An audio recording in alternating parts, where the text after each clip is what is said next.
మరి నేను ఇక్కడికి వచ్చిన ప్రజల్ని ఈ వేదిక మీద నుంచి కరీంనగర్ ఉమ్మడి జిల్లా ప్రజల్ని నేను అడుగుతున్నా. బండి సంజయ్ గారిని 2 సార్లు పార్లమెంటుకు పంపిస్తే ఆయన మంత్రి అయింది, కానీ ఈ కరీంనగర్ జిల్లాకు నరేంద్ర మోడీ నుంచి చిల్లి గవ్వైన తెచ్చిండా? ఈ కరీంనగర్ అభివృద్ధి కోసం వారు ఎప్పుడైనా పార్లమెంట్లో మాట్లాడిండా? మీరు ఆలోచన చెయ్యండి. అంతకంటే ముందు 3 సార్లు టీఆర్ఎస్ వాళ్ళని గెలిపించింది. వాళ్ళు గుండు సున్ననే ఈ కరీంనగర్ జిల్లాకి ఇచ్చింది. నిజంగానే వినోద్ కుమార్ గారు, చంద్రశేఖర్ రావు గారు వీళ్ళందరూ ఈ ప్రాంతానికి నీళ్లు తెచ్చినుంటే, నిధులు ఈ ప్రాంతంలో ఖర్చు పెట్టినుంటే ఈ కలికోట సూరమ్మ ప్రాజెక్టు పెండింగ్ ఎందుకుంటుండే? సిరిసిల్ల నియోజకవర్గంలో ప్యాకేజీ 9 పడావు ఎందుకు పడుతుండే? ఈ దేవుడు రాజన్న కోడె దూడలను ఇచ్చి కోరికలు నెరవేర్చే రాజన్న మందిరం 10 సంవత్సరాలు పడావు పడ్డట్టుగా ఎందుకు ఉంటుండే అని నేను ఈ మిత్రులను అడుగుతున్నా. దాదాపుగా ఈ 10 సంవత్సరాలలో చంద్రశేఖర్ రావు గారు 20 లక్షల కోట్ల రూపాయల బడ్జెట్ ఖర్చు పెట్టిండు. తెలంగాణ రాష్ట్రాన్ని 7 లక్షల కోట్ల రూపాయల్లో అప్పుల ఊబిలో ముంచిండు.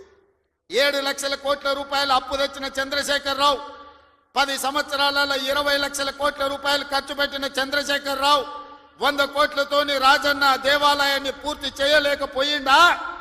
ప్యాకేజీ నెంబర్ 9 సిరిసిల్లలో ఎందుకు పడావు పడ్డది? కలికోట సూరమ్మ ప్రాజెక్ట్ ఎందుకు పూర్తి కాలేదో మీరు ఒక్కసారి ఆలోచన చేయండి. ఇవాళ మీ రోడ్లు వెడల్పు విషయంలో కానీ మీరు ఆనాడు ఎమ్మెల్యేగా ఎన్నుకున్న ఆయన 3 సార్లు గెలిచినట్టున్నాడు. ఆయనను గవ్వాలంటే మీరు జర్మనీకి పోవాల్సిన పరిస్థితి ఉండే. కానీ ఇవాళ ఆది శ్రీనివాస్ మీరు పోవాల్సిన పని లేదు. మీ గల్లీకో, మీ తండాకో, మీ ఊరికో రోజు దయ్యం పట్టినట్టే తిరుగుతుండే ఆది శ్రీనివాస్. ఆయనకు పట్నం ఆడుందో తెలియదు. అసెంబ్లీ ఉన్నప్పుడు పట్నం వచ్చిందంటే పైగో ఇన్ని కాగితాలు పట్టుకొని వస్తాడు నా దగ్గరికి. మీ ఎమ్మెల్యేని చూస్తేనే నాకు భయం అవుతుంది, మళ్ళీ ఏం తెచ్చి కాగితం చేతిలో పెడతాడో, మళ్ళీ ఏం అడుగుతాడో అని.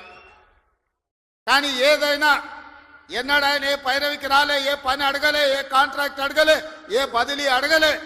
ఈ వేములవాడ నియోజకవర్గానికి దాదాపుగా 35 ఏళ్ల నుంచి వివిధ హోదాలలో నేను పనిచేసినా, ఇండిపెండెంట్గా నిలబడ్డా, పార్టీ నుంచి నిలబడ్డా, నన్ను ఆశీర్వదించి హక్కుని చేర్చుకొని నన్ను గుండెల్లో పెట్టి చూసుకున్నారు. నాకు ఒక అవకాశం వచ్చింది, నా జన్మ ధన్యమైతుంది. పనులు చేస్తే మీరు సహకరించాలి. నాకు పదవి ఇవ్వకపోయినా పర్వాలేదు, కానీ నా ప్రాంతానికి ప్రాజెక్టులు ఇవ్వండి అని మీ ఆది శ్రీనివాస్ కాగితాలు తీసుకొచ్చి ఇచ్చి ప్రాజెక్టులు అన్నీ కూడా తెచ్చుకున్నాడు.